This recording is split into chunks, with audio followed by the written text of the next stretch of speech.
Olá pessoal, tudo bem com vocês? Meu nome é Norman, sou diretor de Engenharia e P&D da Termotécnica.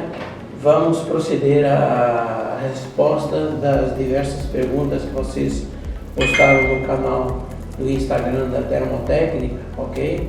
Então a primeira pergunta é do Marcelo Fernandes 7. Ele perguntou o seguinte: posso utilizar condutor de cobre 50 milímetros quadrados, 19 fios em aterramento? A resposta é não. Não pode, Marcelo. Por quê? Existe uma tabela, que é a tabela 7 da parte 3 da norma NBR 5419, que exige que o cabo de 50 milímetros quadrados, cada um daqueles fios, que a gente chama de pernas, tenha no mínimo 3 milímetros quadrados. Então, se você pegar 19 fios e multiplicar por 3 milímetros quadrados, você vai chegar numa área muito superior aos 50, vai passar de 100 milímetros quadrados. Então, se você fizer as operações básicas da matemática, você vai chegar à conclusão que cabo 50 milímetros quadrados com 3 milímetros de diâmetro só pode ser um cabo 7 fios. Ok? Segunda pergunta. Leodotti. A pergunta é: devo unir o aterramento do para-raios com o aterramento TNCS na entrada do padrão? Bom, se estiverem próximos, é altamente recomendável que sejam equipotencializados. E a sua interligação deve obedecer a uma questão básica que não sejam longas distâncias, ou seja, se esse aterramento da sua entrada de energia estiver próxima do aterramento do SPDA, então sim, deve interligar. Se estiverem longe, aí não necessita interligar. E aí vem uma questão subjetiva: o que é perto, o que é longe? Vou chutar um número aqui, mais ou menos, estimativo, em torno de 10 metros eu consideraria próximo. Mais do que 10 metros eu não faria essa interligação. Ok? Terceira pergunta. Luke 4S R4M0S. DPS classe 1 também atua contra surtos induzidos da forma de onda 8/50 microsegundos? Não. O DPS tipo 1 somente desvia as correntes do raio, aquelas correntes que são atingidas no sistema elétrico ou de telecom ou diretamente na edificação. Então, uma parcela dessa corrente do raio vai passar pelo DPS tipo 1. O tipo 2 só protege contra correntes induzidas, raios que caem próximo das linhas de entrada ou próximo da edificação. E aí a onda a ser seguida é a 8/20. Ok? Então, resumindo, a onda 8/20 é para correntes induzidas. Para correntes conduzidas do próprio raio, seria a onda 10/350. Bom, a próxima pergunta é da Priscila Nunes Goltz.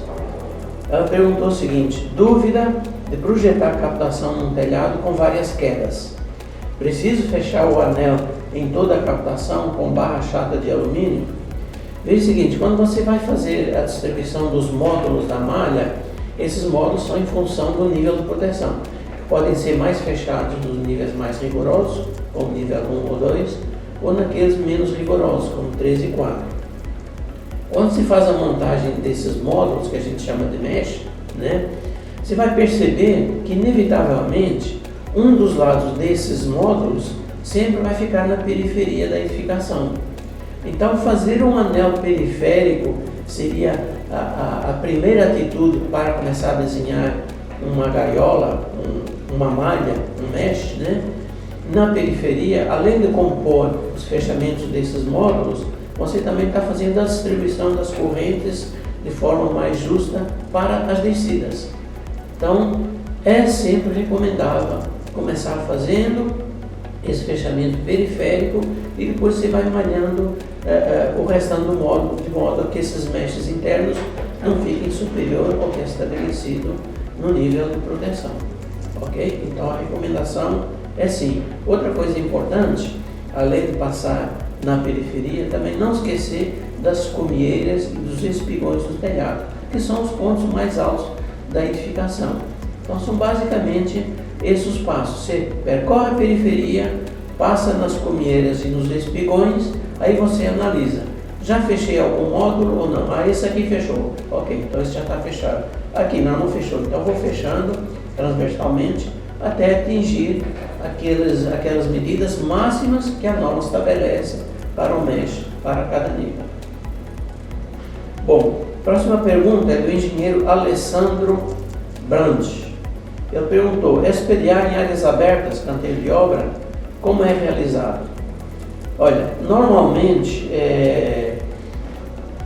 a proteção de canteiros de obras, o método não é obrigatório, mas o mais recomendável é o sistema isolado, que são postes ou torres metálicas posicionadas em lugares estratégicos, de modo que as edificações que você quer proteger estejam dentro desse volume de proteção, ok? É só esse método? Não, você pode usar qualquer um outro, o método Frank, o método das malhas, só que você vai perceber que esses outros métodos, você tem que colocar acessórios, elementos metálicos, captores, descidas, na própria edificação. Como canteiro de obra normalmente é uma obra temporária, na hora que essas edificações forem retiradas, acaba que grande parte dos materiais do SPDA serão perdidos. Então, se você usar o sistema isolado com postes, quando a obra acabar, você pode retirar esses postes e levar para um outro local. Você não perderia tanto quanto nos outros sistemas, ok? Lembrando que esse sistema isolado é para proteger as edificações, que é onde as pessoas deverão estar em dias de tempestade, não para proteger áreas abertas, porque não existe proteção para áreas abertas. Existe uma norma, a NBR 16785, que fala como as pessoas devem se proteger em áreas abertas, que basicamente são 2 passos. Primeiro, avisos de alerta para retirar as pessoas. Segundo, colocar as pessoas em edificações protegidas, ok? Bom, o próximo é o Rômulo Sacco, com 2 Cs. A pergunta é: NBR 5419 atende para fazer o gerenciamento de risco e projeto de uma torre de telecomunicação? Bom, a norma basicamente se destina a estruturas, construções, edificações, tá? Não especificamente a uma torre de telecomunicação, a uma torre de TV. Normalmente essas torres são usadas na maioria das vezes para telecomunicação, ok? Então quer dizer que não está na norma, eu não preciso proteger? Não, eu não falei isso. Eu falei que a norma não aborda isso de forma específica. Tem como proteger? Tem. Usando exatamente as mesmas ferramentas que a norma disponibiliza para outro tipo de edificação comum, ok? Então, se for uma estrutura de telecomunicação metálica, ela a princípio já é um capô natural. E sendo metálica, já é uma descida natural. Então, quais são os cuidados que são necessários? Primeiro, garantir que essas antenas que estão colocadas nessa torre sejam protegidas contra descargas diretas ou descargas laterais. Se isso for possível, dependendo do tamanho da antena, isso não é possível e ela acaba sendo usada como um capô natural. Segunda parte é usar a própria estrutura como descida natural. Ela já é natural, você não precisa fazer nada. Normalmente essas estruturas metálicas são aparafusadas, então elas acabam sendo contínuas até no solo. Chegando no solo, é necessário dimensionar um anel de aterramento, um eletrodo de aterramento em torno dessa torre. E o último passo são as equalizações do potencial e a instalação de DPS. Para quê? Para proteger os equipamentos eletroeletrônicos que estejam nessa torre. Próxima pergunta, Francisco Coproge, ponto Enge. Pergunta dele é a seguinte: é normal o DPS queimar em poucos meses, mesmo quando não chove? Bom, se for um DPS de boa qualidade, vocês sabem que temos no Brasil produtos de boa qualidade, temos também produtos lá fora de boa qualidade e de excelente qualidade, mas também existem no mercado, tanto brasileiro quanto em outros mercados, produtos de baixa qualidade. Por exemplo, DPS chineses sem homologação, sem ensaios, sem uma certificação, sem nada. Então precisa ter muito cuidado. Eu não estou falando que todos os produtos da China são ruins. Um exemplo disso é o iPhone, que é feito na China, é um produto excelente. Mas existem produtos bons e produtos ruins no mercado. É necessário você escolher uma marca reconhecida no mercado para usá-lo. Se isso estiver acontecendo, pode ser a baixa qualidade desse produto, ok? Em segundo lugar, pode ser que a especificação desse DPS não esteja correta para a tensão de trabalho dele. Então é necessário verificar isso. E outra coisa também é que você tem que verificar se esse DPS está instalado no lugar certo. Porque não adianta você botar um DPS tipo 1 lá no final do circuito e um tipo 2 na entrada. O tipo 1 tem que ser sempre na entrada. O tipo 2 pode ser nos quadros de distribuição e inclusive o tipo 3 na boca dos equipamentos mesmo. Então, se você está tendo problemas com DPS de forma frequente, ou é a qualidade do produto, que é muito ruim, ou é problema na sua instalação, ok? Se você posicionar ele corretamente, não deveria dar esse tipo de problema. Qualquer coisa, ligue para o fabricante do DPS que você comprou e passe esse problema para o fabricante. Aí ele vai analisar se é um problema da qualidade do produto, se é um problema da instalação, ok? Pessoal, próxima pergunta. Wesley Mansano, ponto-enche. A pergunta é a seguinte: quais medições são pertinentes / complementares, além da continuidade? Bom, para o SPDA 100% natural, estrutural, o teste de continuidade normalmente deve satisfazer as exigências técnicas, ok? Se for um SPDA externo, convencional ou misto, podem ser necessários outros de continuidade em determinados trechos ou entre partes do próprio SPDA. Medição da resistência a aterramento não são mais exigidos pela norma NBR 5419, mas caso seja exigido em algum projeto por algum outro motivo que não seja somente SPDA, então terá que ser executado de acordo com a norma 7117, que é a norma que estabelece os critérios para a realização de medições de resistência de aterramento. Deixando bem claro, a norma não exige nenhum valor de resistência de aterramento, nem exige a medição de resistência de aterramento. Bom, outra pergunta do Wesley Mansano: posso validar até um ohm para medições de descidas e outros trechos individuais? Bom, se você está falando de um SPDA externo, convencional, e se as descidas ou outros trechos são visíveis, a validação é feita visualmente, ok? Não precisa, nesse caso, fazer medição. Se esses trechos não são visíveis, estão ocultos, como por exemplo, aterramento, descida embutida no reboco, algum trecho de equalização que percorre o chão até chegar no beco, aí você tem que fazer esses ensaios de continuidade para garantir que esses trechos estão fisicamente contínuos, ok? Então aí seria necessário os ensaios de continuidade. Se for um SPDA natural, existem dois tipos de medição. A medição inicial, que é feita entre o topo do pilar e a base destes, e também as medições cruzadas, e o valor tem que ser inferior a 1 ohm. A medição final é feita entre o topo do sistema de captação e o BEP, e é uma medição apenas.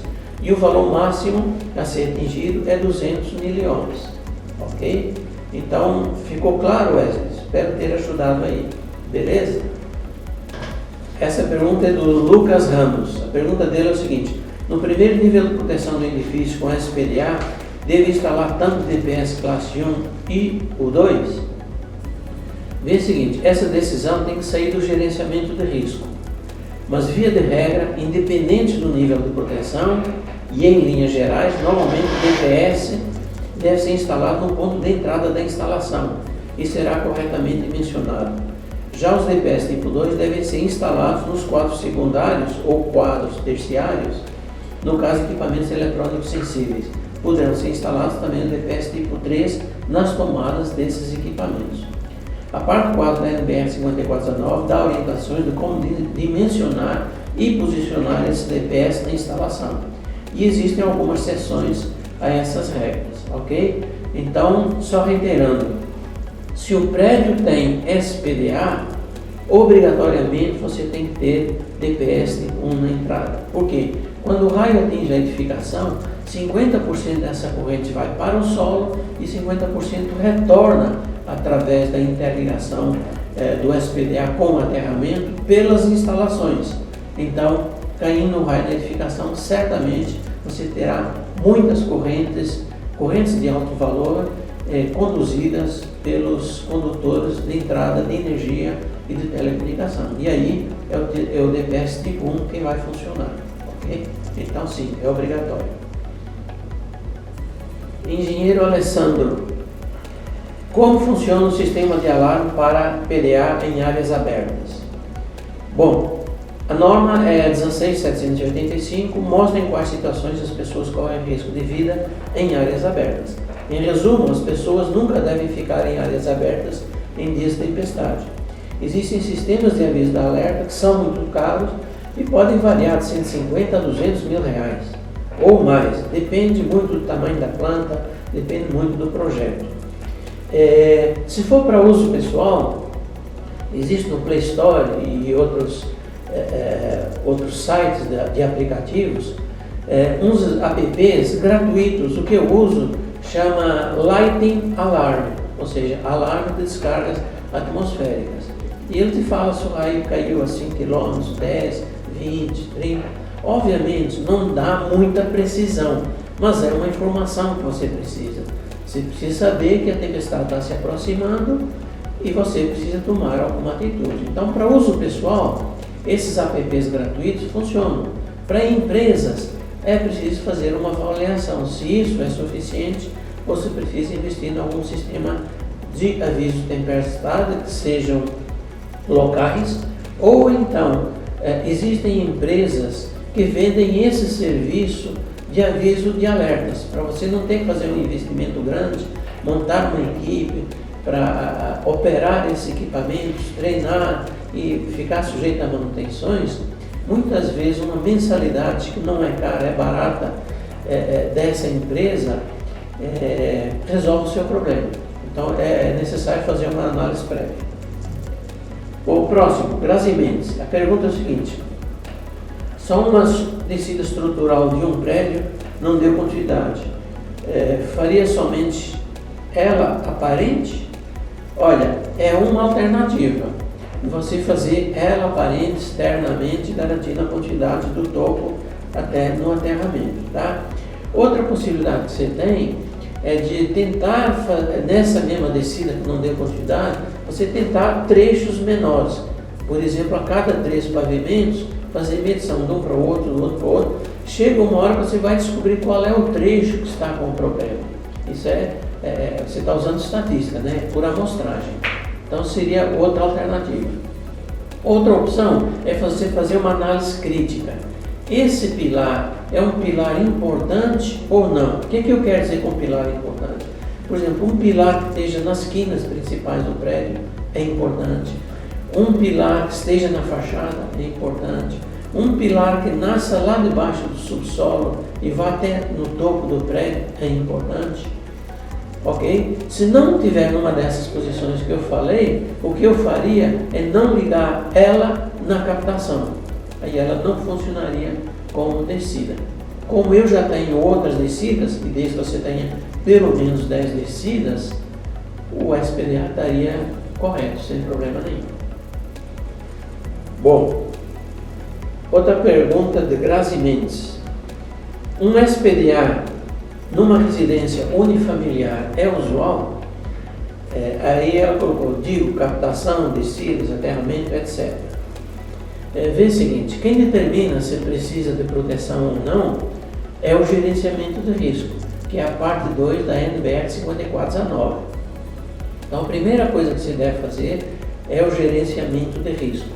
Ok? Se der que precisa, ok, você vai dimensionar a captação, as descidas, aterramento, equitencialização e os DPS, a proteção interna. Se falar que não precisa, você tem que virar para o seu cliente e falar, olha, de acordo com o estudo estatístico que a norma prescreve, não precisa de colocar para-raios. E você deve alertar o cliente para o seguinte: Quando a norma fala que não precisa de para-raios, isso não quer dizer que não possa cair um raio, porque isso é um cálculo estatístico. Isso quer dizer que a probabilidade de um raio cair pode ser muito pequena, pode demorar dezenas ou às vezes até centenas de anos para que isso aconteça. Só que esse dia pode ser amanhã, ou semana que vem, ou mês que vem. Ok? Então tem que passar essa informação para o cliente, porque via de regra o cliente é leigo. E aí o cliente é que vai falar, não, essa estatística, essa probabilidade é muito pequena, eu vou correr o risco. Ou o cliente pode falar, como já me falaram diversas vezes, seguinte, amigo, eu não quero depender da estatística, eu quero colocar para-raios independente do resultado do gerenciamento do risco meu. Porque eu moro lá, minha família está lá, e eu quero ter alguma proteção contra raios. Não quero ficar dependendo da estatística. Ficou claro, gente? Bom, próxima pergunta. Tiago Crespaldi. Posso utilizar as ferragens da edificação no lugar do rebar? Vê o seguinte, o para-raios natural ou estrutural, ele tem duas versões. Uma que é usar a própria ferragem.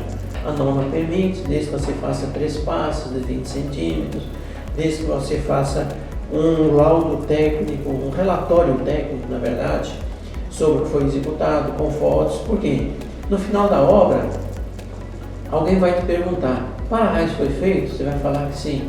Aí vai te perguntar, qual é a prova?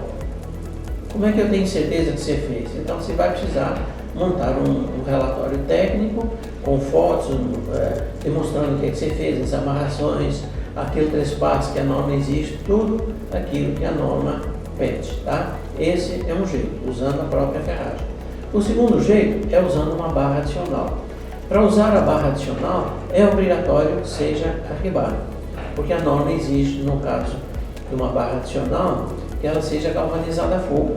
E a ferragem do concreto, infelizmente, não é galvanizada a fogo, ok? Beleza? Então, se você for usar esse primeiro método de garantir a quantidade das ferragens da própria estrutura, você tem que se precaver muito, instruir o pessoal que vai executar, fiscalizar, documentar, registrar tudo isso e depois emitir uma RT, porque todo documento técnico tem que ter um responsável técnico. E o responsável técnico, de acordo com o CREA, tem que emitir a RT, que é a anotação de responsabilidade técnica. Ok?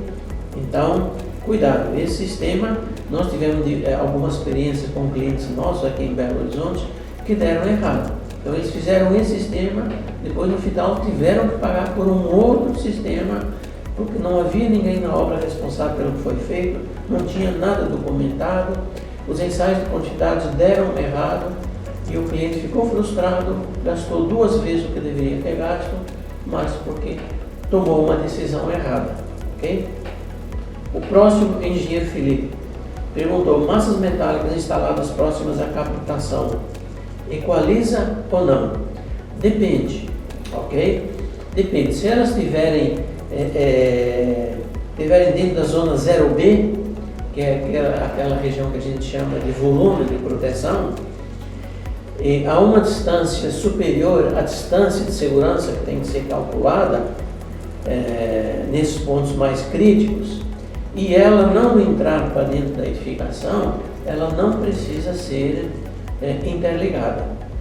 Agora, se é uma estrutura, como por exemplo uma antena, essa antena, se ela estiver dentro do volume 0B e mantiver a distância de segurança em relação ao SPDA, eu não preciso interligar ela. Então, o macete é a estrutura está dentro do volume de proteção e o segundo passo, que elas mantenham a distância de segurança em relação ao restante do SPDA. E se entrar algum condutor ou tubulação para dentro da edificação, terceiro cuidado, colocar DPS, por exemplo, uma antena coletiva de televisão, de sinal aberto. Esse cabo coaxial que vai para dentro da edificação vai levar correntes induzidas. Então você tem que botar DPS tipo 1 na caixa aonde esse condutor vai entrar na edificação. Ok? Então são os cuidados que precisa fazer. Agora, se for uma estrutura metálica, interveniente de volume de proteção, não está próxima do SPDA, mantém a distância de segurança e não tem nenhum condutor entrando para dentro da edificação, não precisa obrigatoriamente de aterrar ela, ok? Bom, próxima pergunta. Paulo PH Carvalho. Quais edificações que precisam da SPDA? Tem uma metragem de área construída? Não, Paulo, não existe. O único critério que existe é exatamente o gerenciamento de risco, onde você vai dar o comprimento, largura, altura e dar outras informações, o tipo de estrutura, a vizinhança, a topografia, a quantidade de pessoas, se a área é classificada, se são produtos perigosos ou não. Então, a união de todos esses parâmetros dentro do gerenciamento de risco, inclusive a densidade de raios da região, é que vão determinar se você vai precisar de proteção ou não. Eu sei que existem algumas leis em algumas regiões que determinados órgãos falam que só acima de 700 metros quadrados que precisa, mas isso não tem respaldo nenhum, nem científico, nem técnico, nem normativo. Então a única ferramenta que pode ser usada para determinar isso é o gerenciamento do risco. Ficou claro? Obrigado. Bom, pessoal, a termotécnica disponibiliza para projetistas, instaladores, fiscais de obra, um suporte técnico gratuito que é feito por engenheiros e técnicos especializados. Então, liguem para a termotécnica, conversem com o nosso suporte técnico, ele vai ajudar vocês nas dúvidas técnicas dos projetos de vocês, inclusive com lista de material, inclusive com preços. O suporte técnico faz a conexão com o departamento comercial, você ser atendido rapidamente e de forma correta, ok? E sigam a gente nas redes sociais, no Instagram, no YouTube. Tem muito material lá que vocês podem ler e pode ajudar a tirar as dúvidas. No mais, nós continuamos aqui à disposição de vocês para poder auxiliá-los nas suas demandas, ok? Então, contem conosco. Um abraço.